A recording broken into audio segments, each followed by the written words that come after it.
Hey everyone, Big John here, and it is day 3 of our Disney Advent Storybook calendar. It's December 3rd, so let's see which one we can find for December 3rd. And here's number 3, right here. Let's open up the envelope and see what book we're reading today. Ooh, Dumbo's Snowy Day. Now this looks like a very good one to read, especially if you have little ones. So, shall we? I think we shall. Dumbo's Snowy Day. One chilly day, the circus animals were on their way to a new town, but their train, Casey Jr., was struggling to get through the falling snow. His wheels slid on the icy railroad tracks. Finally, Casey Jr. decided it was too dangerous to keep going. The train came to a stop and waited for the snow to pass. Snow, coming to a Maine town near you.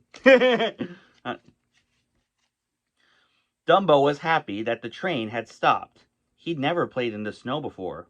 He thought it felt very strange as he tried to walk through it. His mother, Mrs. Jumbo, encouraged him. "You can do it," she said. Soon, Dumbo got the hang of walking through the snow. Isn't that so cute? All morning, Dumbo and his mother played in the snow. They gathered snowballs together with their trunks. They made snow elephants and even played hide and seek. But as Dumbo and his mother explored, they got farther and farther away from the train.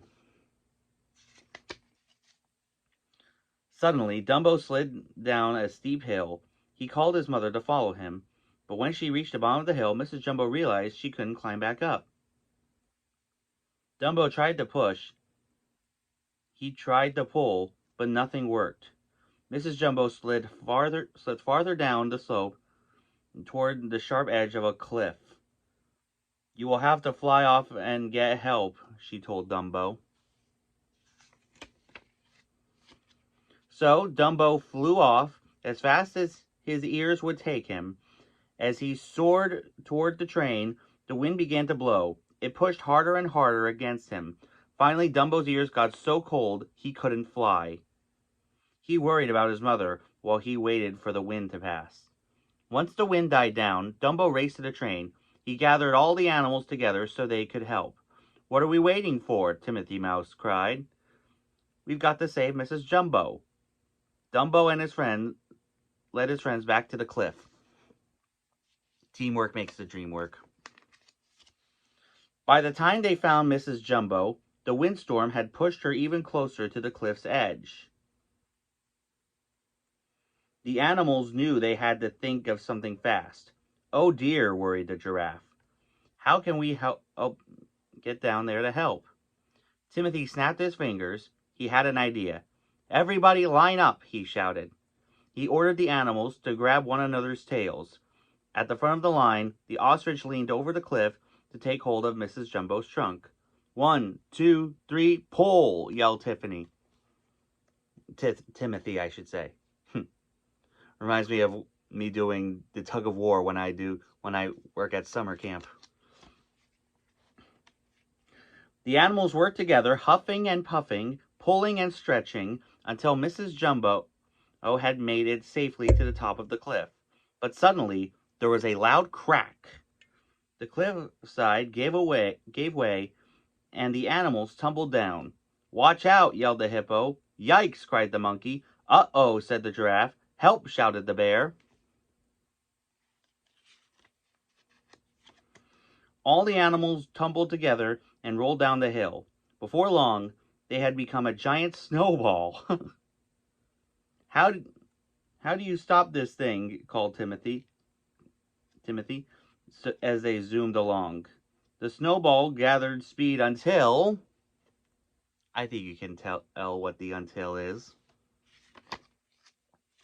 Crash, bang, boom, oof. The animal snowball hit the bottom of the hill and broke apart. "Is everyone okay?" Timothy asked as he straightened his hat. Luckily, everyone was fine, just a little dizzy from their unexpected snowball ride. All the animals began to walk back to the train. Walking wasn't nearly as fast as riding a snowball, but it was a lot less scary. That night, Mrs. Jumbo gave Dumbo a warm bath. "Thank you for flying to find help today," she said to her son. Dumbo smiled and blew a trunk full of water over his head. "Hey, don't forget about me," said Timothy from his teacup bath. "I helped too." Mrs. Jumbo nodded. "You certainly did. Thank you." "Aw, gee," said Timothy.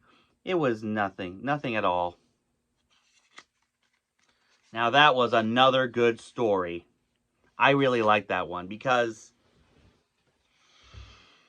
it shows bravery and leadership. So anyway, I hope you liked that one. And of course we're going to be doing this all December, all the way up to Christmas.